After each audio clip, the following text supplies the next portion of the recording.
ভাই মাতরম দোস্ত বুজুর্গ, আমার কোন বান্দা যদি মসজিদের মধ্যে বসে চোখের পানি ফলাইয়া বলে, আল্লাহ আমি এত গুনাহ করেছি, গুনার দিকে যদি জায়গায় জাহান্নাম ছাড়া চোখে দেখি না, এত গুনাহ করেছি,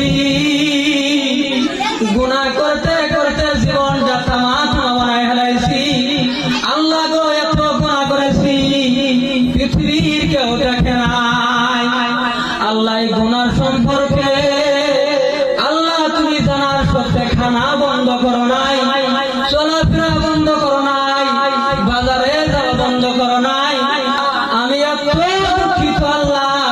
আমার গুনাহ জানার সত্ত্বে আমার গুনাহ যদি আমার বাবা মা জানতো, নিশ্চয় আমাকে গালি করতো, নিশ্চয় মারতো, নিশ্চয় আমাকে অনেক ধরনের অত্যাচার করতো। ভাই মহতরম দোস্ত বুজুর্গ, তুমি চোখের পানি মসজিদের মধ্যে বসে বলো যে আল্লাহ এত গুনাহ করেছি, গুনাহ করতে করতে উপুত পাহাড় সমান গুনাহ করেছি, আল্লাহ